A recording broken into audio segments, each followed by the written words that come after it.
Chers amis, bienvenue, merci d'être avec nous. Voici une nouvelle rencontre qui va évidemment susciter quelques réactions et quelques commentaires. C'est aussi le but de ces rencontres. Et je suis très très content d'accueillir Charline Vermont qui s'est installée sur les canapés confortablement, je l'espère. Ça Bonjour va. Charline. Bonjour Marc. Merci d'être là. Ça n'a pas été simple visiblement pour venir, mais je suis content de vous accueillir parce que beaucoup d'entre nous vous suivent sur les réseaux sociaux, évidemment. Et beaucoup d'entre nous ont envie, bien sûr, d'en savoir un peu plus, notamment sur cet ouvrage, qui est un ouvrage qui m'a assez perturbé, je ne vous cache pas. Et je me suis dit, franchement, j'ai pris 30 ans. Et je me suis dit, non mais je vous assure, j'ai pris 30 ans et je me suis dit, je suis complètement à côté de la plaque. Quand il s'agit de parler d'amour, de sexualité, j'ai le sentiment quand même qu'on se posait moins de questions, nous, dans notre génération. Non? Peut-être qu'on en parlait simplement moins. Et on va en parler ensemble. Bien je sûr. pense que le grand défi, finalement, de notre génération, et notamment quand il s'agit de transmettre, parce que là, c'est un livre, voilà, c'est quand même un ouvrage de transmission. Absolument. Eh bien, c'est voilà, enfin, partager, transmettre, éduquer, c'est protéger.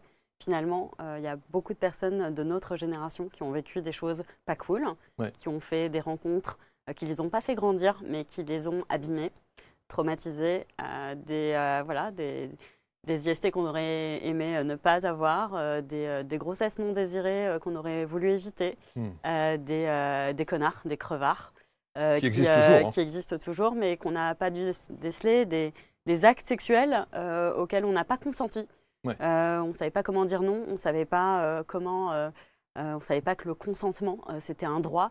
On ne savait également pas qu'on avait tous un droit au plaisir, que Ouais. finalement, même pour les personnes, notamment les filles, cis hétéros, finalement le fameux script pipe, pénétration et Jacques, c'est bien gentil, mais en fait, d'abord, les scripts, ça n'existe pas. C'est des croyances limitantes. Et d'autre part, ça laisse de côté quand même des millions de meufs qui n'ont pas eu beaucoup de plaisir finalement avec leur partenaire. Donc j'ai envie de dire, c'est pas qu'on se posait moins de questions, c'est qu'on était peut-être, on ne nous a pas donné le droit de se poser des questions et finalement on ne nous a pas donné le droit ni de nous autodéterminer par rapport à notre consentement, ni par rapport à notre santé sexuelle, ni par rapport à notre plaisir. Donc je pense que c'est plutôt une très bonne chose qu'aujourd'hui on mette les mots dessus. Donc on aura compris, Charline, que vous n'êtes pas une adepte du c'était mieux avant. Ah non. Pas du tout. Bah non. Pour le coup. Ça... En tout cas, Ah sur non. ces sujets-là. En tout cas, sur ces sujets-là, on va parler bien sûr de ce livre Corps, amour, sexualité. Il n'y a pas d'âge pour se poser des questions. Et alors, s'il y a dans ce livre, et je le dis parce qu'il est très très bien fait, très honnêtement, s'il y a encore des questions que vous vous posez, s'il y a des questions qui n'ont pas été abordées en termes d'amour, de plaisir et de sexualité, c'est que franchement, je ne vois pas quoi. Honnêtement, vous avez fait le tour. Bah, c'est l'objectif. L'objectif, c'était comment faire un ouvrage exhaustif et, alors je ne sais pas si vous allez me le confirmer, et très lisible en même temps. Totalement. Et ludique. Et ludique. Voilà, l'objectif, c'est qu'on est quand même sur des sujets parfois un peu graves. On est quand même la banane, qu'on a envie de lire la suite, qu'on a envie de suivre les aventures des personnages. Voilà, à qui j'ai donné, enfin en tout cas l'illustratrice en tout cas, a donné vie. Donc c'était chouette. Je pense qu'on peut saluer son travail. Oui. Ouais, Stomy Buzzy sur les réseaux sociaux. Juliette Mercier qui a fait un immense travail. Il y a 200 illustrations dans ce livre, 200 illustrations. On va en voir quelques-unes parce qu'évidemment on en a sélectionné quelques-unes comme ça qui viennent ponctuer à chaque fois évidemment les chapitres. Il y a donc 10 chapitres avec une centaine, 130 questions je crois. Plus de 130 questions évidemment. Alors vous êtes formatrice en santé sexuelle, praticienne en sexothérapie. Vous n'êtes pas sexologue? Non, sexologue, enfin en France, il n'y a pas de loi, mais on préfère réserver ce titre aux personnes qui sont médecins. Voilà, donc vous êtes gynécologue, sexologue, urologue, sexologue. Voilà, le terme sexologue, il est vraiment réservé à des professionnels de santé. Voilà. Et puis surtout, évidemment, on parle d'éducation sexuelle positive. Hein, c'est ça qui est c'est important. Juste un mot sur, alors vous regardez par exemple l'illustration de l'ouvrage. Ce sont tous des gens, des vrais gens. C'est la vraie question que les gens m'ont dit. Alors, est-ce qu'elle existe, cette colloque de l'amour? Exactement, ou pas? avec les Célim, Célia, Maël, Chris, Manon, Théo, Sylvie, même si ce n'est pas les bons prénoms, c'est des vrais gens. C'est cette personne, effectivement, à qui j'ai donné vie. Parce que, voilà, un peu comme dans Friends, on a presque envie de sauter dans le canapé et d'écouter, en fait, leurs récits, leurs aventures sexuelles, leurs questions sur leur vie affective, etc. Parce que... Finalement, moi, ça fait 4 ans et demi aujourd'hui que j'anime une grande communauté qui est Orgasme et moi. On est quand même plus de 730 000 aujourd'hui. Et ce compte, sa force, c'est que c'est une communauté vivante. c'est une communauté qui se sent libre, en tout cas suffisamment safe pour partager plein de choses. Et je me suis dit, mais comment faire dans un livre pour également rendre compte de cette diversité des vécus, des expériences et aussi d'une forme d'intelligence collective. Parce qu'au-delà de ce que nous, formateurs, formatrices, professionnels de santé, on peut apporter en termes de santé sexuelle, il n'y a pas une seule difficulté, un seul obstacle qu'on rencontre dans notre vie affective et qu'on soit le seul finalement à rencontrer. Et donc, quand on pose une question, eh bien, il peut y avoir, en tout cas moi, sur mon compte, des centaines, des milliers de témoignages d'entraide, de réponses. Et j'ai voulu donner également cette place à cette forme d'intelligence collective, cette expérience partagée. Et du coup, mes personnages, ils sont là pour ça dans ce livre, vraiment pour aussi partager, s'entraider. Et voilà, et raconter des anecdotes croustillantes, parfois voilà, hilarantes. Voilà, et donc ce ne sont pas des personnages qui existent, mais par contre, chacun, chacune se retrouvera. Ouais, enfin, c'est une forme d'agrégat. Les gens disent bon alors, qui est votre perso? Bah moi, je me reconnais à la fois dans voilà, un peu dans Célia, un peu dans Manon, un peu dans Sylvie, ou d'autres qui m'ont écrit bah moi, je suis la Sylvie de ton livre. Ou d'autres qui m'ont dit bah moi je suis Maëlle. Enfin voilà, chacun, chacune en fait peut effectivement s'identifier à ces persos qui sont tous, je pense qu'on peut le dire, très attachants. Oui, absolument. Et au fur et à mesure qu'on lit le livre, au fur et à mesure on se dit ah tiens, comment réagirait un tel dans le livre? Comment réagirait tel personnage? C'était pas simple hein, pour faire qui on fait réagir dans telle ou telle situation, c'était pas évident. J'imagine. Évidemment, on a tout de suite, moi j'ai 54 ans, on a tout de suite en tête l'éducation sexuelle à l'école. Qui a été... Est-ce qu'on... Je n'ai pas souvenir de ça, moi. Quand est-ce qu'on a eu les cours d'éducation sexuelle? Est-ce qu'il y en a eu, d'ailleurs? Je sais pas, vous voulez vraiment entrer dans ce sujet-là? Non, mais oui, parce que j'en ai parlé cette semaine voilà, en story et puis en post. On n'a pas énormément avancé. Ça reste quand même, j'ai envie de dire, catastrophique, on a le droit de le dire. C'est sûr. Pour moi, c'est quand même un gravissime. Qu'on nous laisse, c'est comme si, pour faire un parallèle, alors je ne sais pas s'il est très intelligent, mais c'est comme si on nous donnait les clés d'une voiture sans nous avoir jamais donné le code finalement. C'est comme, moi qui étais chez les scouts, c'est comme si on nous donnait des allumettes pour allumer un feu, mais on nous a absolument appris aucune des règles de sécurité, rien. En réalité, c'est super, je veux dire que chacun ait une vie affective, romantique, sexuelle. Par contre, il y a quand même des apprentissages de base. Et quand je dis de base, je parle d'anatomie, de physiologie d'abord. Je parle également de tout ce qui relève de la santé sexuelle. Et on peut parler de l'axe préventif, qui est un axe que tout le monde a en tête. C'est-à-dire on va prévenir les IST, les grossesses non désirées et les violences sexuelles. Donc ça, c'est un acte préventif qu'il est important de faire. Mais il est également important de pouvoir dire à toutes les personnes que c'est également un moment hyper chouette où il va falloir garder en tête qu'on est dans un moment de partage réellement, un moment d'écoute, de communication, de dialogue. Voilà, leur donner 2-3 tips pour être vraiment dans cette vraiment envie de partager un moment chouette et que ça reste un moment chouette pour tout le monde, voilà, de A à Z. Et ça, voilà, c'est ce que j'appelle aussi la sexualité positive. On ne va pas parler que du négatif. Exactement. Chez Albin Michel, je le dis quand même, hein, parce que l'attaché de presse est là, ça serait quand même dommage de ne pas citer la maison d'édition chez nos amis d'Albin Michel. Vous dites d'ailleurs en avant-propos de votre livre, parce qu'on se dit, mais comment vous en êtes venu à vraiment faire un focus sur cette thématique-là, quand on parle d'amour, de sexualité et de plaisir. Et alors, vous dites une chose incroyable, c'est que vous vous souvenez d'une association qui est venue en 1997, qui est venue dans votre école pendant un cours pour parler donc de sexualité. Et vous avez résumé, en fait, l'approche de cette association par un mot, 2 mots. Sexe égale danger. Ouais, sexe égale danger, sexe égale mort. Enfin, nous, à l'époque, en plus, on était en pleine épidémie VIH quand même. Donc, on avait eu un discours dramatique, et faux en plus, qui nous disait sexe égale VIH égale sida égale mort. Bon, bah, ça, c'était le message premier. Le deuxième message, c'était ah, mais parfois, c'est sexe égale grossesse non désirée égale IVG égale mort.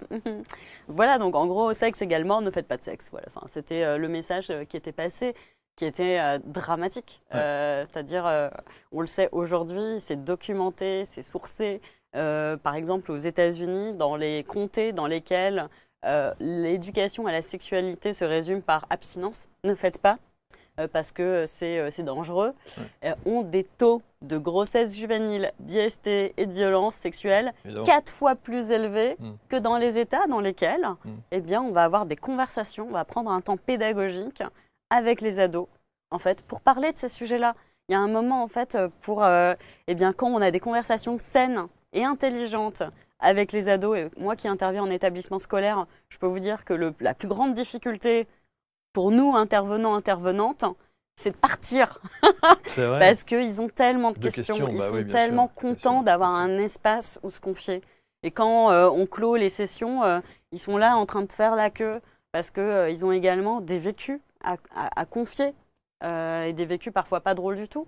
Et c'est un espace également d'accueil de cette parole qui est immensément nécessaire. Mais alors, quel est le problème? On n'a pas les mots pour trouver la manière d'approcher ces thématiques-là. L'éducation nationale va vous dire qu'ils n'ont pas le temps, ça ne peut pas être dans le planning, les profs ne sont pas très à l'aise pour parler de ce genre de sujet. Quel est le problème? Pourquoi on n'en parle pas alors absolument? Puisqu'on sait que ça fait des ravages que de ne pas évoquer ces thématiques-là. Alors, 2 choses. D'abord, les premières personnes qui gravitent autour de l'enfant sont ses parents.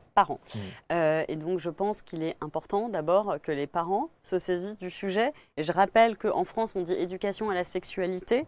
En réalité, et avant le lycée, les choses dont on parle avec l'enfant ne sont pas de la sexualité ou du sexe. Je pense que le mot fait extrêmement peur aux parents et j'ai envie de les rassurer. Donc, moi, j'ai un premier ouvrage qui s'appelle Corps, amour, sexualité, les 120 questions que vos enfants vont vous poser, où quelque part je responsabilise également les parents en disant, eh bien voilà, c'est un sujet sur lequel généralement on n'a eu aucune transmission de la part de nos propres parents. C'est vrai. On ne nous a pas parlé ni de notre corps, ni de rien. Donc là, d'abord les parents, je vais vous emmener, donc il y a des parties pour les parents, des parties pour les enfants par tranche d'âge. Voilà, donc il y a les 5-8, les 7-10, les 10 et plus. Donc d'abord, les parents ont un rôle à jouer. Ensuite, il faut tout un village pour éduquer, pour élever un enfant. Toutes les personnes qui gravitent autour ont également un rôle à jouer.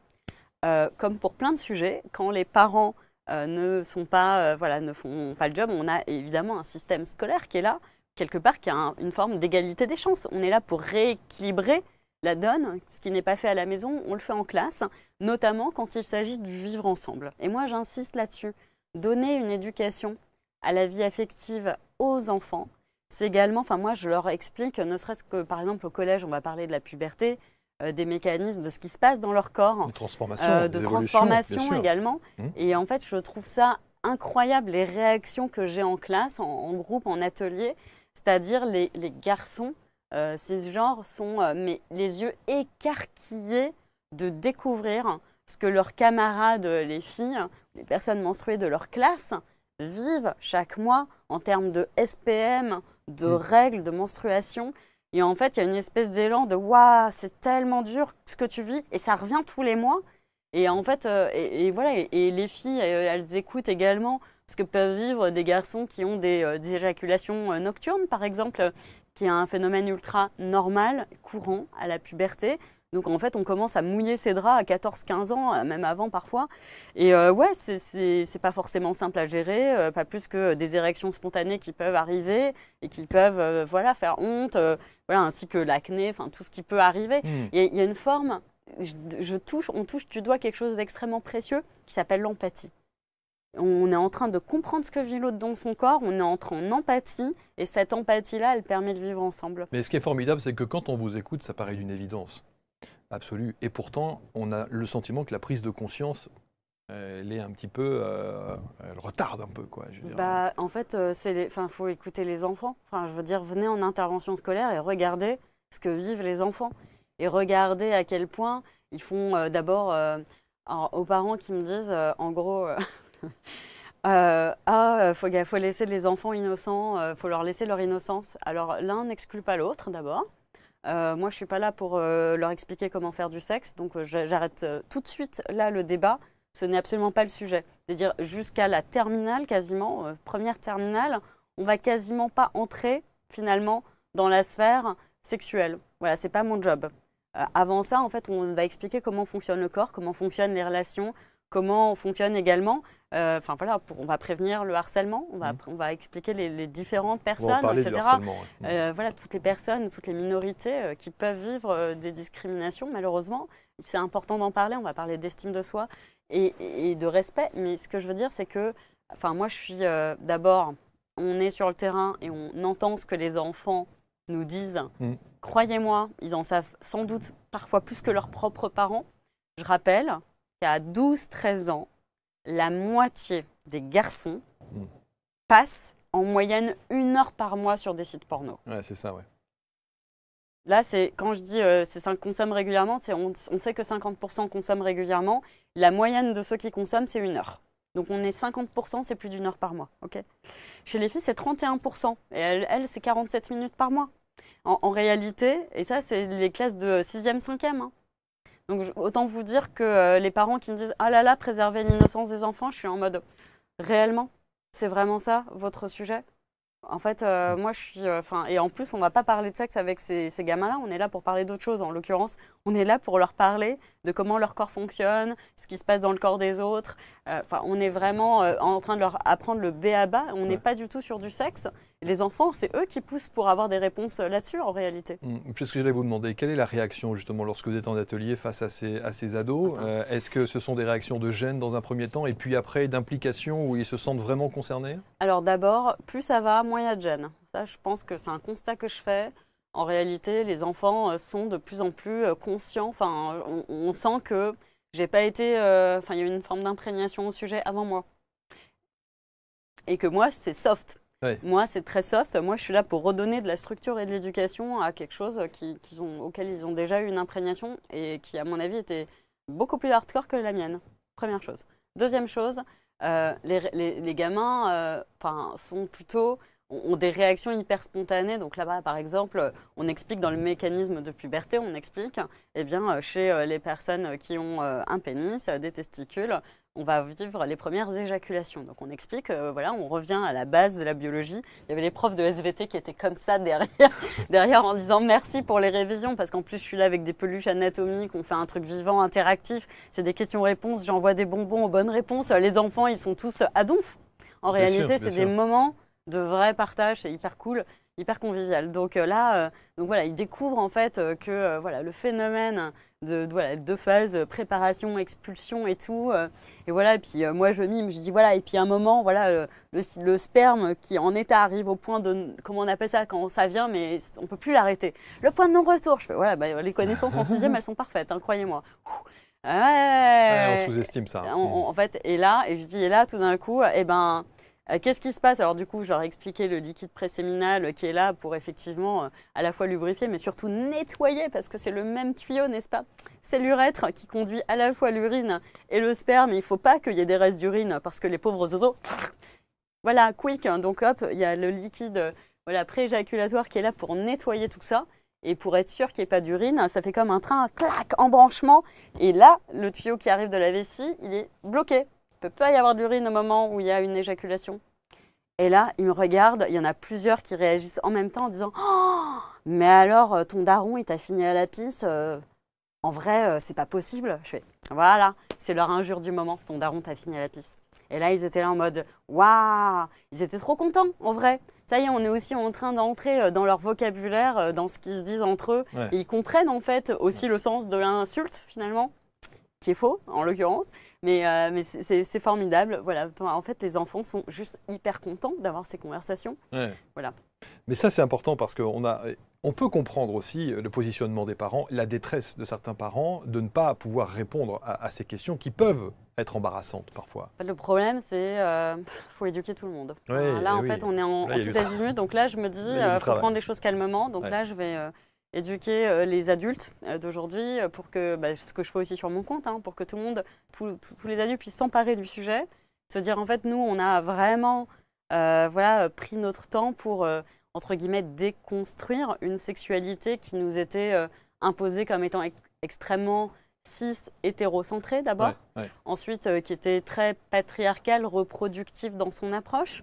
Moi, je suis toujours surprise là.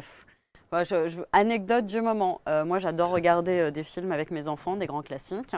Voilà, donc et là, je me suis dit hier, mes enfants m'ont entendu hurler, évidemment. J'ai regardé Taxi. Taxi, qui est quand même un film cool, sympa, mais j'avais oublié des scènes.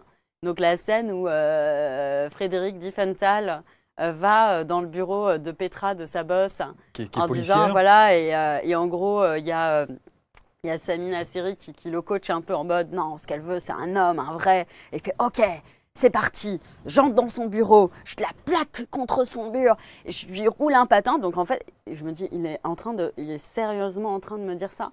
Et donc nous, à l'époque, on trouvait ça complètement normal, évidemment. Ce Taxi, c'est un blockbuster. Luc Besson, ceci dit, c'est pas ce qu'on a retenu de Taxi non plus. Et donc, effectivement, cette scène, elle dure... Donc moi, je suis avec mes 3 enfants. Ouais. Et donc, la scène, c'est, voilà, il lui faut un homme, un vrai. Je suis là, tout va bien, je vais rester calme. Déjà, et là, il le fait. Donc, en fait, on voit la scène. Donc, il entre dans le bureau de sa boss et lui dit, Petra, voilà, je suis là, je suis un homme pour toi. Et donc, ni d'Ève ni d'Adam, il prend sa patronne, en l'occurrence, il la plaque contre son bureau, il lui met les mains sur les ins, il lui roule un patin et là, Dieu merci, elle lui fout une claque. Heureusement, ça se finit, j'ai envie de dire, le côté pédagogique, parce que moi, je suis avec mes 3 loulous quand même. En fait, je leur disais, donc voilà, on est face à une agression sexuelle. Je veux dire ça, quelqu'un fait ça dans la vraie vie, il peut prendre de la prison ferme. Bien sûr. Je veux dire qu'on soit clair. Mais effectivement, donc nous, on a grandi dans ces représentations que finalement, c'était comme James Bond, comme Indiana Jones le font littéralement dans chacun de leurs épisodes. C'est normal. Voilà. Finalement, il y a quelque chose d'extrêmement glamour. Voilà, c'est de l'érotisation de la violence sexuelle et elle est forcément patriarcale. D'ailleurs, c'était intéressant de voir les chiffres dans les films classiques. Je ne parle pas de porno, les scènes de cul qui sont dans le cinéma. À 73%, c'est de la pénétration. Voilà, c'est finalement un coït qui est un acte reproductif, ce que je dis toujours. Alors, une pénétration phallo-vaginale, c'est le meilleur chemin pour faire un rejeton, pour pouvoir assurer la survie de l'espèce. Mais c'est vrai que, finalement, ça nous a quand même énormément mis dedans en termes de représentation de ce que devait être la sexualité. Je pense surtout à toutes les personnes hétéros pour qui, en fait, on leur disait, bah voilà, c'est pénis dans vagin. Et si c'était pas ça, c'était pas du vrai sexe. Ça s'appelait à l'époque des préliminaires. Et c'était pas du vrai sexe. Et c'était ça, en fait, on a grandi avec ces représentations-là.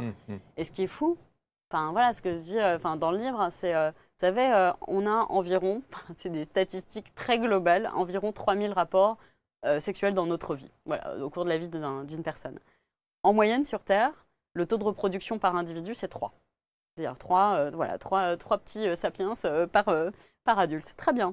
Donc, en fait, il y a un rapport sur 1000 qui sera reproductif. Ce qui est fou, c'est de faire tourner l'intégralité de la sexualité, notamment hétéro, autour d'un acte qui finalement, reproductif, alors que 99,9% de notre sexualité, elle a but récréatif, ludif, de connexion à l'autre.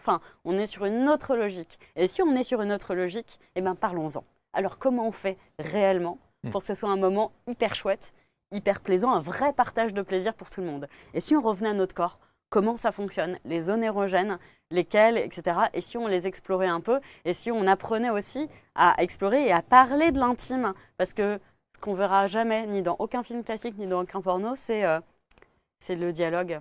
C'est sur qu'est-ce que ça fait quand je te touche là, et là ça te fait du bien, tu veux que je continue, tu veux que j'appuie plus fort, etc., etc. Et en réalité, tout ce langage de l'intime, de la demande de consentement, comment tu te sens, en fait, il n'existe pas. Il a disparu en tout cas. C'est qu'il n'a jamais apparu en fait. Donc là, en fait, on est effectivement sur en fait, des personnes qui, adultes, en fait, on peut parler de ça. Et du coup, on se dit, mais du coup, nos enfants. Ouais. Mais on a souvent tendance, Charline, à penser que c'est le porno qui pose le problème majeur. C'est un problème, en tout cas pour les plus jeunes, voire même pour certains adultes. En revanche, si c'est un problème pour certains adultes, pour les enfants, évidemment sur cette thématique de la pornographie, on sait les ravages. Aujourd'hui, tout le monde en parle, tout le monde est d'accord là-dessus. Et on sent bien que là aussi, il y a des parents complètement démunis par rapport à cette exploitation des corps, si je puis dire. Le plus important, encore une fois, c'est le dialogue. C'est de prendre un temps pédagogique. La question n'est pas si oui ou non votre enfant va regarder du porno, la question c'est quand. Exactement. Donc là, en fait, les termes sont posés. Donc moi, j'ai vraiment, dans mon premier livre, pour les 5-14 ans, et uniquement à partir de 10 ans et plus, hein, on ne va pas en parler à 5 ans. Donc vraiment, je rappelle que c'est conçu par tranche d'âge. Il y a un comité médical éducatif qui a relu ce livre et voilà, pour que ce soit adapté à la maturité psycho-émotionnelle des enfants. Donc effectivement, sur la tranche 10-14, on aborde la question du porno. Parce que la question n'est pas si oui ou non ça va arriver, mais quand. Et on pose les mots. Et en réalité, il y a beaucoup de parents qui m'écrivent en disant grâce à ton livre, on a pu avoir la discussion. Est-ce que toi, tu as déjà vu ce genre d'image? Et oui, en fait, l'exposition, elle peut être. Alors, du coup, les gens me disent mais je comprends pas, j'utilise Family Link, contrôle parental. Bien sûr, bien sûr. Non, mais vous ne savez pas ce qui se passe sur les portables des camarades, d'abord. Vous ne savez pas ce qui se passe lors des anniversaires des grands frères et des grandes sœurs qui sont dans leur chambre en train de faire d'autres choses. En fait, on ne peut pas avoir un contrôle absolu de ce qui se passe dans la vie de l'enfant. Donc, encore une fois, le meilleur moyen, on éduque. Éduquer, c'est protéger. Et c'est pas grave d'en parler, j'ai envie de dire, à toutes les personnes. Et d'ailleurs, j'entends ça en permanence quand j'interviens, notamment dans les lycées. Mais si on leur en parle, ça va leur donner envie de faire. Vous voyez, c'est un truc que j'entends extrêmement souvent. Et les statistiques prouvent que c'est exactement l'inverse. Parce que moi, quand j'interviens, je vais leur faire prendre conscience de tout un tas de sujets, qu'il s'agisse de santé sexuelle, de consentement, de communication, de respect de soi et de l'autre, où en fait, la réalité, c'est qu'on va augmenter le niveau d'exigence de ces jeunes. C'est-à-dire, moi, le jour où ça m'arrive, je veux qu'avant ça, on ait pu avoir une discussion sur quelle méthode contraceptive on va utiliser. Est-ce qu'on est à jour de nos dépistages IST? Comment moi j'aimerais que ça se passe? Qu'est-ce que j'ai envie de tester comme axe? À quel rythme? Voilà. Et est-ce qu'il me respecte? Est-ce que je le respecte? Est-ce qu'il a été à l'écoute de mon rythme ou est-ce qu'il y a eu des red flags? Plus on parle, plus les enfants, les ados ont de discussions autour de la sexualité, plus l'âge des premiers rapports est tardif. C'est prouvé par à peu près toutes les études qui ont été menées. Et dans les principes directeurs de l'UNESCO, donc tous les pays reconnus par l'ONU ont fait leurs propres mesures. Et ce qui est fou, c'est que quel que soit le pays où les études ont été faites, on converge vers plus on en parle, plus les premiers rapports sont tardifs. Et ça, je trouve ça exceptionnel. Finalement, ça nous dit que ils n'ont pas besoin de prendre des comportements à risque puisqu'on n'en parle pas, je vais le vivre. Comme ça, j'en aurai le cœur net. Les comportements à risque, ils sont favorisés par l'inconnu, par l'ignorance. Voilà. Et en fait, toutes celles qui viennent aujourd'hui sur mes dédicaces pour ce livre-là, moi, j'ai des gamines de 19-20 ans qui me disent « En fait, tu m'as accompagnée dans mes débuts sexuels. Je me suis abonnée à ton compte, j'avais 16 ans, 17 ans, j'avais encore rien fait. Et ça m'a tellement apaisée sur ce que je voulais. En fait, j'ai pu faire des choix en conscience et je trouve que c'est formidable. Donc, permettre à ces gamins de faire des choix en conscience, c'est chouette. Donc, les parents, arrêtez de flipper. Arrêtez de flipper. Et puis, accessoirement, plus on en parle, moins il y a d'IST, moins il y a de grossesse juvénile, moins il y a de violences sexuelles côté agresseur ou victime. Enfin, je veux dire, on est vraiment sur éduquer, c'est protéger. Ça donne pas envie de faire, ça donne envie. Ça donne ni envie de faire plus tôt, ni plus. Ça donne envie de faire mieux. C'est cool la qualité, non? Dans ce livre, Corps, amour et sexualité, Charline, il y a aussi un angle que je trouve très intéressant, c'est le non-jugement, qui est essentiel. Et on sent aussi que, c'est-à-dire que toutes les questions sont soulevées, toutes les questions sont abordées, et évidemment, il n'y a pas de parti pris, si je puis dire. Bah non, pourquoi il y en aurait? Parce que vous pourriez défendre, on pourrait très bien dire, oh là là, c'est une féministe plus, on peut lire ça aussi sur vous parfois. Je sais pas. Ensuite, pour moi, le contraire de féministe, c'est sexiste. Donc oui, je suis féministe d'abord. D'une part. Et pour le reste, en fait, rien de ce qui est humain ne m'est étranger. C'est-à-dire vraiment, je pense s'il y a un truc que je retiens de mes 4 ans et demi à la tête d'Orgasme et moi, c'est vraiment la multitude de témoignages, etc. D'abord, en fait, on a tous manqué d'écoute également sur ce sujet. Je trouve qu'il y a quand même quelque chose de phénoménal à souligner, et c'est peut-être ça que le livre offre, voilà, à défaut de moi, c'est qu'en fait, les gens se sentent compris, se sentent Je écoutés. suis d'accord. Il y a chacun à sa place, il y a vraiment... Ouais, et sur le côté, alors, ce qui m'a vraiment surpris aussi, d'abord, il est truffé d'informations, truffé de sondages. Il y a des QR codes un peu partout, justement pour aller chercher un petit peu plus en profondeur, si je puis dire, quelques informations complémentaires. Et puis, alors, il y a des informations. Mais alors, moi, j'ai découvert des trucs. Hein. C'est là où je me suis dit, j'ai pris 10 ans. Je me dis, waouh, bah, c'est pas possible. Déjà, vous parlez d'une étude de Kinsey. Ah ouais, Ça celle-là, elle est hyper vieille, elle est vieille comme le monde. Mais je ne savais pas. Alors, je la donne. Écoutez bien, moins de 50% de la population est exclusivement hétéro. Ouais. C'est drôle, hein? Je suis tombé par terre. Bah oui. Je me suis dit, nom de Dieu, c'est pas possible. Mais si, en fait. Si. Moins de 50% de la population est hétéro. Ouais, parfaitement. Et ça, on le sait des années 50, hein, Kinsley. Ouais, tout à fait. Je ne savais pas du tout. C'est comme Masters and Johnson qui ont bossé dans les années 60 sur, sur le plaisir, sur l'orgasme.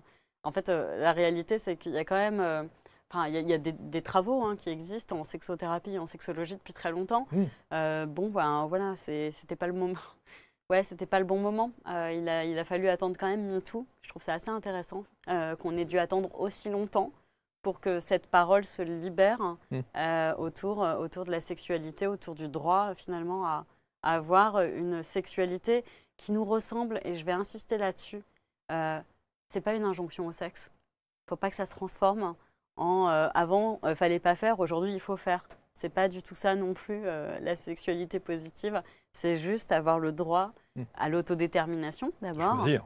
Et puis attention, ouais, alors je dis le mot, je préfère autodétermination à choisir parce qu'on ne choisit pas ni son identité de genre ni son orientation. Oui, il y a ça aussi, on va y revenir. On va y revenir. Voilà, donc déjà c'est un droit à l'autodétermination et ça c'est important. Et aussi le droit d'avoir une sexualité qui nous ressemble. Voilà. Alors, juste un mot, parce qu'on pourrait se dire, comme vous l'avez dit en avant-propos, je ne suis pas sexologue. En revanche, vous êtes accompagné. Je suis sexothérapeute. Vous êtes sexothérapeute et vous êtes accompagné de médecins. Et oui, ça c'est pour moi essentiel. J'ai 2 parents médecins, donc ça, en termes de... je veux dire en termes de sciences, mon frère est médecin. Enfin, je suis dans une famille où il y a un mix entre professeurs et médecins.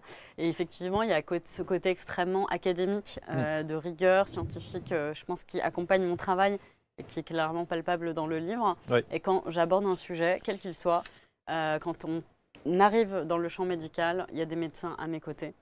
Parce que d'abord, on est dans l'échange, on est dans la précision. Pour moi, c'est important la précision quand on touche aux sujets qui ont trait au corps, à la physiologie, à l'anatomie. Donc on reste sur quelque chose, effectivement. Voilà, j'aime bien dire qu'il y a des fois où je fais des stories, dès qu'on parle de gynéco, allô maman, oui. effectivement, qui est gynécologue obstétricienne et j'ai été à très bonne école. Oui. Effectivement, c'est important pour moi. Oui. On avance des choses, outre ma crédibilité, c'est important que les gens aient des informations. Oui, des gynécologues, psychologues, gastro-entérologues, médecins généralistes, urologues, toute cette équipe vous a entouré pour valider évidemment tout ce qui est dans cette Oui, exactement, pour répondre à mes questions au fil de l'eau, pour m'accompagner, c'était hyper chouette. Alors, dans la série, et moi, encore une fois, je n'ai pas de posture journalistique en me disant « mais oui, mais moi je sais, donc on discute, je suis d'accord avec vous ». J'ai découvert des trucs aussi avec un lexique dédié, avec des mots, je me suis dit, mais d'où ça sort ça? D'abord, il n'y a que des anglicismes. Alors, pas que. Il y en a beaucoup, hein. Il y en a vraiment beaucoup, hein. Honnêtement, parce que je peux les sortir. Hein. Le male gaze, pacing, alors je ne sais pas comment on prononce ça même, genderfluid. Genderfluid. Très bien. Voilà, le ghosting, le slut-shaming, etc. etc. Ouais. Je connaissais pas du tout ces trucs-là. Je me suis dit, mais waouh. Le ghosting, vous connaissiez pas? Non, je connaissais pas, non. Ah non. Non, je connaissais pas du tout. Mais non, mais c'est là où je me dis, j'ai pris 30 ans. J'ai pris 30 ans. Je me suis dit, mais mec, d'où tu sors? Donc, non, mais on va juste revenir là-dessus. Et vous parlez aussi, et il y a un chapitre très intéressant sur les différences entre sexe et genre. Ouais. Ça, c'est très important. Ouais. J'ai découvert. Ouais. Le LGBT, tout le monde en parle, mais le LGBTQIA+, je me suis dit, mais c'est incroyable, je ne savais pas qu'il y avait toutes ces... Est-ce que c'est des orientations? C'est des identités et orientations, effectivement. Et ouais, c'est effectivement... Bon, voilà, le plus important, en réalité, pour les gens qui disent « Ah là là, mais en fait, nommer, c'est donner de la visibilité, en fait. C'est permettre à des personnes qui, pendant très longtemps, devaient faire beaucoup de pédagogie, déjà, vivre des choses dans son corps, dans son identité, c'est pas simple. Mm. En plus, il y a une espèce de charge mentale à devoir faire de la pédagogie autour de soi. Donc je pense que pour toutes les personnes concernées, le fait que moi, en tout cas, je puisse faire un ouvrage où je réexplique tout ça, ça va permettre à plein de personnes. Je vais vous donner un exemple très concret. J'ai un cousin qui a fait une transition de genre. J'ai un cousin trans dans la famille. On était invité à un mariage récemment, donc j'arrive avec mon bouquin. Et voilà, il a pris mon livre, il a dit à ses parents, alors voilà, vous allez prendre ce chapitre-là. Et voilà, c'est quoi une transition de genre, effectivement, comment être une alliée des personnes trans. Il m'a dit, c'est fou parce que ça fait 2 ans que j'ai commencé ma transition et que je leur explique tout un tas de choses. Mais voilà, et déjà moi-même, vivre ma transition au quotidien, c'est quand même quelque chose de... voilà, c'est quand même un processus qui est difficile. Oui, c'est lourd. C'est lourd. Mm. Voilà, il faut faire son coming out. Voilà. Et puis moi, je vis également de la dysphorie. Voilà, j'avance comme je peux, etc. Et en plus de ça, tu dois gérer ton entourage alors il dit, moi j'ai vachement de chance parce que mes parents, ils sont géniaux. Ils sont super. Ils m'ont dit, on t'aime. En fait, Ils ont on compris, t'aime. bien On t'aime. Mm. Voilà, donc ça c'est génial. Mm. J'ai envie de dire le truc. Voilà, Ce qui n'est donc pas le cas on de tout le part. monde. Hein. Mm. Voilà, c'était le meilleur. Et d'ailleurs, j'ai envie de dire, c'est la base, mais c'est quand même important de le souligner. Voilà, et il m'a dit, mais malgré tout ça, en fait, il y a des choses, j'ai dû leur expliquer. Effectivement, le fait de pouvoir nommer, leur expliquer que, voilà, moi, je suis à la fois voilà, une personne trans, je suis également voilà, bisexuelle ou pansexuelle, etc. En fait, voilà, c'est simple. Il y a un ouvrage où on nomme, et nommer, c'est visibiliser, c'est permettre à ces personnes simplement d'exister sans avoir en permanence un besoin de justifier leur existence. Et c'est franchement, il m'a dit, c'est fou. Voilà, il y a des choses, 2 ans. Toi, une soirée avec ton livre, ça y est, pigé, quoi. Oui, c'est vrai, c'est vrai. Non, mais c'est vrai que c'est... Alors, pansexuel, vous venez de le dire. Ouais. Explication. En fait, on aime une personne, peu importe son genre. En fait, on est tombé amoureux d'une personne. Voilà, on a de l'attirance pour une personne. Donc ça, c'est pansexuel. Ouais, c'est pansexuel. En fait, le genre, on s'en cogne un peu. Transmasque. Transmasque. Ouais, c'est les personnes qui font leur transition, effectivement, voilà, du female to male. Mais ça peut être des personnes non binaires. Voilà, c'est pas forcément des hommes trans. Il y a des personnes également non binaires, transmasques. Vous savez que ces sujets sur les LGBTQIA+, sont des sujets qui, même aux plus hautes instances de l'État, créent beaucoup de polémiques, de remous, de sujets. Est-ce que vous comprenez ça ou pas? Moi, je peux comprendre. Je pense que ce qui est important, c'est d'abord d'écouter les personnes concernées, comme tout sujet. Je trouve que c'est toujours... voilà, Quand on est un adulte, on peut comprendre. La polémique se situe lorsque des adolescents qui ont 13, 14 ans se désignent, enfin, se sentent ou veulent faire une transition de genre, etc. C'est là où la polémique Alors commence. moi, ma seule réponse, elle est claire. En France, on a des CHU, on a des unités de pédopsychiatrie extraordinaires qui sont avec des médecins dont c'est le quotidien et qui ont un objectif en tête, c'est écouter et temporiser. Donc moi, je le vois au quotidien parce qu'en l'occurrence, je suis aussi concernée. C'est vraiment des personnes en fait, on ne pousse pas des enfants à faire des transitions de genre. Absolument pas du tout. Le plus important, c'est l'épanouissement de l'enfant. Et donc un suivi. Et donc, c'est juste avoir un suivi, etc. Et jusqu'à la majorité, il n'y a absolument aucune chirurgie qui n'est possible nulle part en France, hein, qu'on soit très clair. Il n'y a pas d'opération, de réassignation avant la majorité. Voilà, c'est très clair. Il y a juste un accompagnement qui est fait par des psychiatres, je répète, par des pédopsychiatres, qui est extrêmement bien fait. Donc, il faut vraiment faire la part des choses entre des fake news de personnes que finalement, qui ont du mal un peu à assumer leur homophobie et leur transphobie, leur LGBT-phobie, et la réalité du terrain, où on est sur des professionnels de santé qui font extrêmement bien leur job, qui reçoivent les parents, les enfants, et qui sont juste dans un écoute, un suivi et un accompagnement. Et on écoute et on temporise. C'est ça la réalité du terrain. Donc voilà. Oui, parce que c'est toujours le... C'est trop facile d'agiter des chiffons rouges, comme je le vois très bien, en disant « Ah mais oui, alors moi, si je puis me permettre, j'ai été abordée par une personne qui fait partie d'un collectif de parents qui considère que l'éducation à la vie affective n'a pas sa place à l'école. » Non, parce que c'est quand même beaucoup mieux, effectivement, de laisser l'enfant dans l'ignorance. Je rappelle accessoirement qu'il y a un enfant sur 10 qui est victime d'inceste. Donc vous pensez bien que ce n'est pas à la maison, en fait, que ces enfants vont ni pouvoir poser des questions, ni trouver leurs réponses. Et qu'il y a 20 en France sur l'enquête Virage. Donc c'est la plus grosse enquête jamais menée sur les violences sexuelles en France. Les femmes qui sont victimes de violences sexuelles au cours de leur vie, je rappelle, 40% ont été victimes avant l'âge de 15 ans. D'accord. Donc c'est simplement voilà, pour ces personnes-là qui n'ont toujours pas compris. Et 26% des jeunes, c'est avant. Voilà, les violences, elles sont déjà là, effectivement, avant l'âge de 15 ans pour tout le monde. Bref, tout ça pour dire que ces collectifs de parents m'ont déjà abordé alors que je jouais au parc avec mon dernier enfant. Et on m'a effectivement dit, est-ce que vous savez, on va pousser pour que vos enfants aient de l'éducation à l'école, il faut vous y opposer. Voilà, donc on m'a donné un petit paplard avec un QR code, avec un truc à télécharger pour dire je m'oppose à ce que mon enfant assiste au cours de nanana.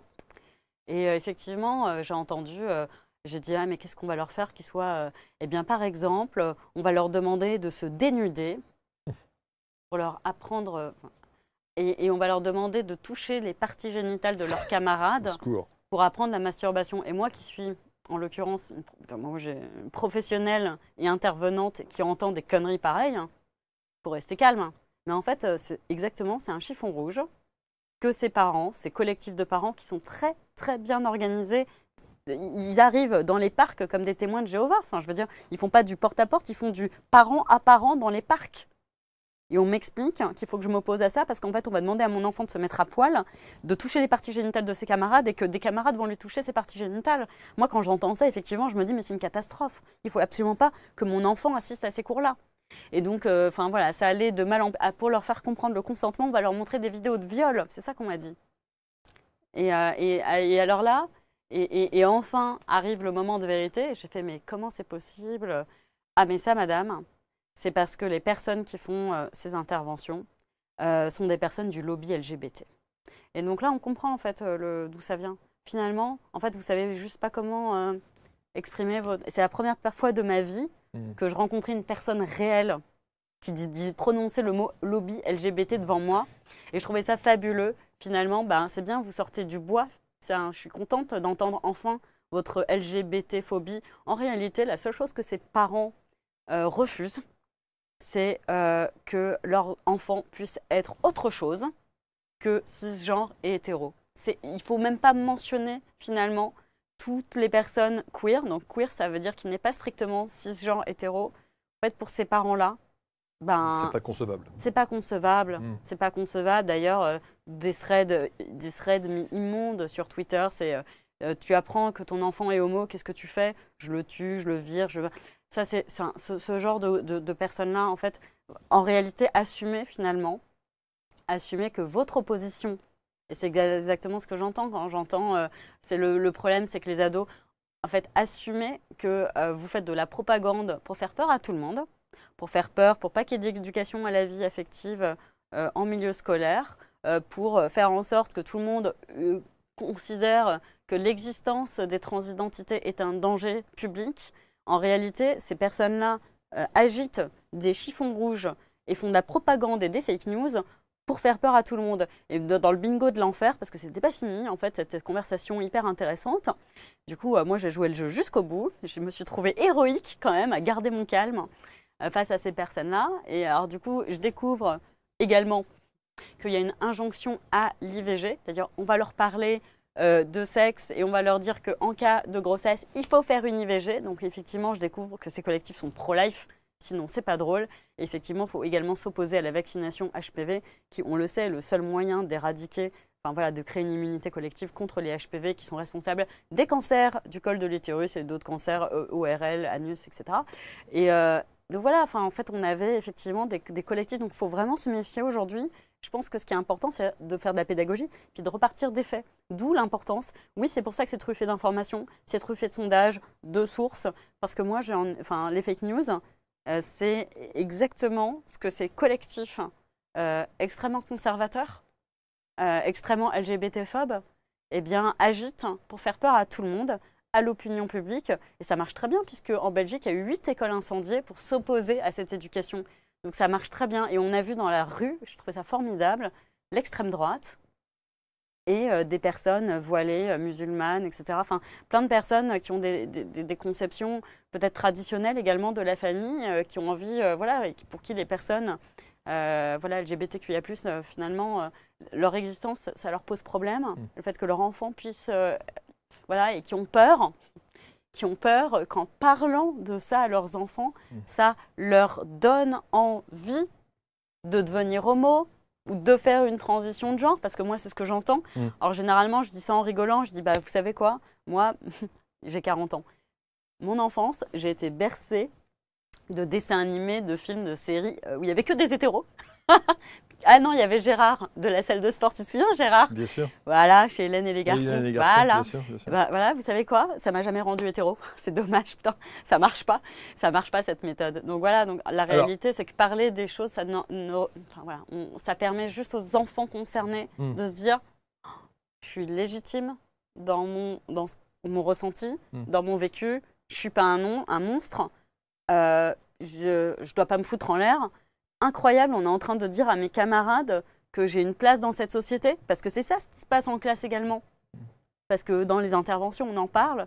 Je rappelle qu'un enfant queer, donc queer c'est LGBTQIA+, un enfant queer sur 2 est victime de harcèlement scolaire. On a encore le petit Lucas qui s'est foutu en l'air cette année. Alors je veux dire, à quel moment on va prendre la mesure de ce que ça signifie. Donc en parler, ce n'est absolument pas convaincre qui que ce soit, c'est donner la possibilité aux gamins concernés d'exister, de préserver leur santé mentale et de les protéger de discrimination et de harcèlement. Et d'être suivis et accompagnés. Et d'être suivis et accompagnés par des personnes formées, vraiment. Absolument, par des médecins et des psychiatres. Juste, encore une fois, je rappelle qu'il ne s'agit pas évidemment on ne prêche pas pour une paroisse quand on vient ici sur le plateau. On a des positionnements, on a des points de vue, on a un combat qui est le vôtre, qu'on entend, qui est légitime. Et encore une fois, chacun se fera son opinion et chacun en décidera en son âme et conscience.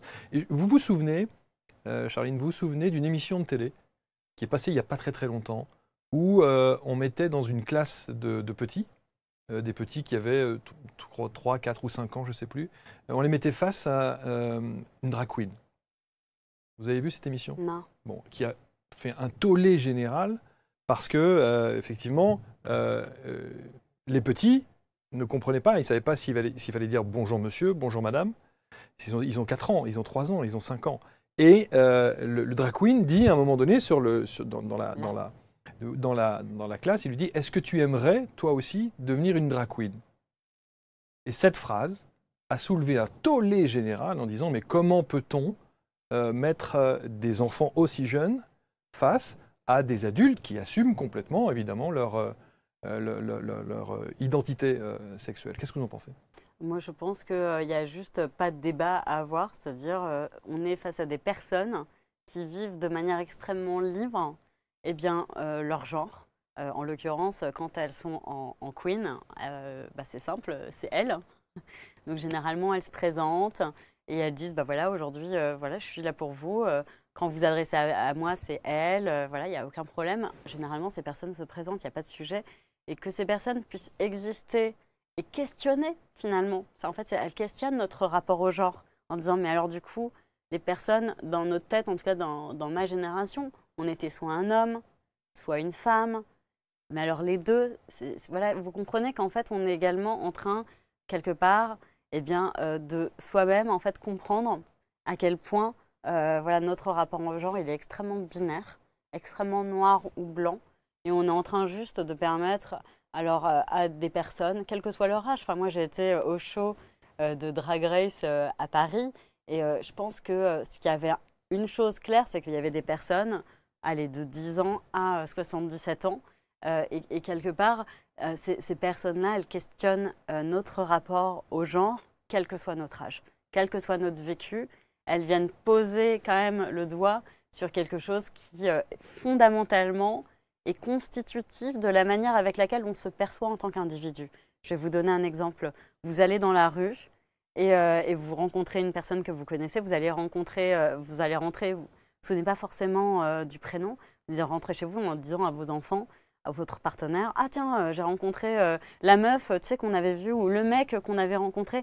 Finalement, la manière avec laquelle on part des autres individus, effectivement, la première chose qu'on va donner, effectivement, c'est le genre, en fait, le genre dans lequel on perçoit, nous, cet individu. C'est hyper intéressant. Enfin, voilà, c'est une espèce de boussole qui était importante chez nous. C'est intéressant, en fait, de questionner à quel point on a besoin, ou pas, aujourd'hui, de ranger les gens. Enfin, voilà. En tout cas, je ne suis pas là pour apporter une réponse. Je suis là pour dire que eh bien, ça vient questionner notre rapport au genre.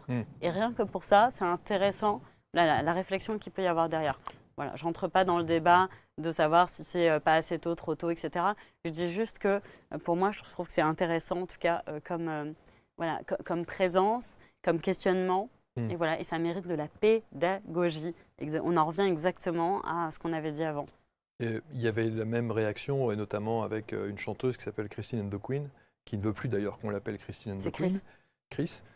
Et qui... Ou Red, non, c'est Red. Red. Je ne sais plus, bref. C'est Red. Et qui a, vous l'avez peut-être vu aussi sur les Bien réseaux sûr. sociaux, qui était en pleurs devant son téléphone en disant « Je ne veux plus qu'on me dise il ni elle ». Voilà. Qu'est-ce qu'on fait? Alors, en fait, on écoute la personne concernée et on respecte. On respecte, c'est son ressenti, en fait. Je veux dire, encore une fois, il ne s'agit ni plus ni de moins que d'être en écoute et en empathie. Je pense qu'on en est tous capables. Voilà. Corps, amour, sexualité, il y a plein d'autres sujets. Alors, non, mais on aurait pu évidemment parler de plein de choses, mais c'est vrai que vous avez abordé un sujet qui est très très important, le harcèlement. Ouais. Le harcèlement scolaire, harcèlement évidemment dans beaucoup d'établissements, d'entreprises aussi, vous l'évoquez. Les agressions homophobes, transphobes, 28% et 27% en 2022. Ouais. Qu'est-ce qu'on fait? On éduque. On éduque, on fait de la pédagogie. En fait, ce qui est tristoun, et ça, je pense que, enfin voilà, faut prendre conscience à quel point il y a une instrumentalisation à des fins politiques de certains combats. Et je trouve ça juste hyper triste finalement, parce qu'on prend les gens pour des cons. Enfin voilà, je pense que les LGBT-phobies, elles sont quand même extrêmement instrumentalisées à des fins politiques. C'est juste triste. Et moi, je vais vous donner un exemple. Moi, ma manière à moi d'éduquer, de visibiliser, le planning familial a, pendant l'été 2022, fait une affiche en disant au planning familial, on sait également que les hommes peuvent être enceints. Je ne sais pas si vous vous souvenez de cette affiche. Tollé général, voilà, certains partis ont évidemment hurlé qu'il fallait couper les subventions planning familial qui effectivement bénéficient d'un accord avec l'État. Et moi, à ce moment-là, c'était l'été, j'étais avec mes piou-piou et voilà, ça m'a également laissé le temps de voir comment moi, je voulais apporter ou pas apporter ma pierre au débat, à l'édifice. Et je me suis dit, je vais faire exactement ce que je fais de mieux.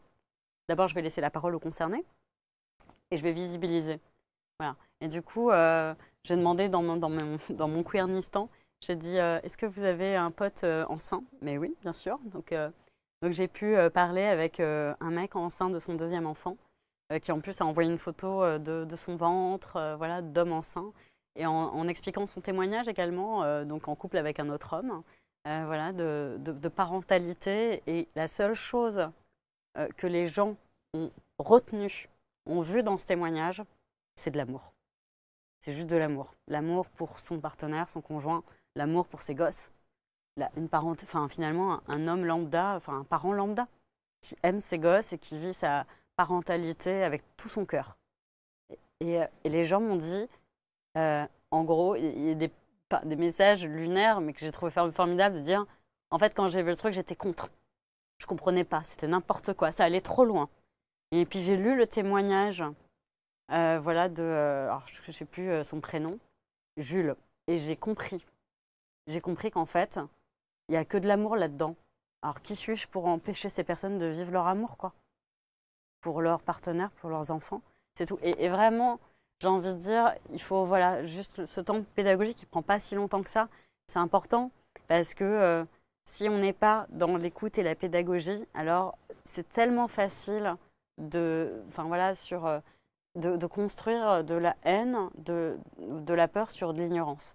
Moi, je pars du principe qu'il n'y a pas de malveillance première, que les personnes parfois sont contre, mais pas parce qu'elles sont malveillantes, mais parce qu'on n'a pas pris le temps de la pédagogie et de l'écoute. C'est-à-dire, moi, je veux bien, ok, t'es contre. Alors, explique-moi pourquoi t'es contre. T'as peur de quoi? Qu'est-ce qui te pose problème dans cette histoire? J'essaie de comprendre quels sont les ressorts qui font qu'on peut être contre l'existence d'une personne queer, d'une drag queen, ou qui que ce soit, ou d'un homme enceint. Et c'est hyper intéressant. Derrière, en fait, on explique. Je dis, bah, est-ce que tu veux que je t'en fasse rencontrer? Est-ce que tu veux papoter? Est-ce que tu veux toi-même, en fait, être confronté à la réalité de leur vécu pour te faire ta propre idée plutôt que bah, voilà, de vivre effectivement sur des, enfin, moi, ce que j'appelle des fake news. Voilà, comme la personne qui est venue au parc et qui m'a raconté des horreurs absolues. Moi, en fait, si on écoutait ce que la personne est venue me dire au parc, on ne peut être que contre cette éducation à la vie affective. Le problème, c'est que c'était un tissu de mensonges. Ce sont que des fake news. Alors, est-ce qu'on veut laisser réellement nos choix sociétaux entre les mains de personnes complotistes qui manipulent l'opinion, ou est-ce que on va prendre le temps d'éduquer, de la pédagogie? Alors oui, donc j'ai envie de dire, bah, ce bouquin, il est bienvenu alors. Voilà, il fait 320 pages. Ouais, ouais. Il y a 200 illustrations, il y a 100 planches anatomiques, 100 bandes dessinées. Et pour moi, je pense que c'était vraiment ce souhait-là, c'est-à-dire de me dire, on va partir du principe que tout le monde est bien intentionné. Que vraiment, si je prends le temps de la pédagogie, et puis avec de l'humour, et que je donne la parole aux concernés, eh bien, il va y avoir cette espèce de « waouh ». Ben, en fait, on est capable de grandir collectivement. Voilà, c'est vraiment le pari de l'éducation. Vous souhaitez changer, voire faire évoluer les consciences? En fait, elles évoluent. En fait, je ne suis pas toute seule à le faire. Mais clairement, voilà, on est aujourd'hui dans un moment où on est en train de grandir. Moi, la première d'ailleurs, je vais assumer également. J'ai grandi en 4 ans et demi. Et puis voilà, cette communauté qui est là, qui est surmotivée autour de moi, enfin voilà, et qui, à chaque fois que je me déplace, moi, la seule chose que je vois, c'est toutes ces personnes qui deviennent bénévoles dans les assos pour intervenir à leur tour dans les établissements scolaires, après avoir été formées au sujet, évidemment. Toutes ces personnes, je suis enseignante à la Sorbonne en DU de santé sexuelle, où je forme des professionnels de santé à la santé sexuelle. Il y a tellement de demandes qu'on ne peut même pas prendre 10% des élèves. Voilà, effectivement, on est dans un momentum où voilà, les gens ont aujourd'hui envie de grandir et d'aider les autres à grandir. Corps, amour, sexualité, il n'y a pas d'âge pour se poser les questions, il n'y a pas d'âge aussi pour répondre aux questions parfois un peu délicates et embarrassantes que nos enfants, nos ados pourraient nous poser, avec les schémas et le côté un peu ludique BD. Ouais. Je précise, celui-là, il est pour les 15 et plus. Ouais. Si vous avez des enfants de 5 à 14 ans, c'est le premier livre. Le premier livre. Ouais, exactement. Oui, parce que c'est cash. Ah bah oui. Oui. C'est en fait l'éducation à la sexualité. Attention, 3 petits points. Oui, on va parler de sexualité. Oui, voilà. évidemment. Cher Albin Michel, Charline Vermont, vous pouvez évidemment commenter. Alors vous l'aurez compris, ici c'est un espace de discussion, de liberté, de prise de position, évidemment. Vous pouvez ne pas partager les convictions de Charline, mais vous pouvez les commenter aussi avec bienveillance. Parfois, je préfère le dire parce que j'espère que vous avez un bon ou une bonne CM, modératrice. Ben, en fait, non. Et non, et on va accueillir les choses telles qu'elles se présentent. Après, les gens qui, moi je pense qu'on peut effectivement tout se dire, on peut échanger, on peut avoir des points de vue radicalement opposés, mais on reste courtois, et on reste bienveillant, et on reste, même si on reste sur ses positions, on a le droit de se dire les choses, et notamment le fait qu'on ne soit pas d'accord. Merci Charline. Merci. Merci infiniment. On se retrouve très vite, vous commentez, vous partagez. Merci à tous, et on se retrouve pour une prochaine rencontre dans quelques temps. Salut.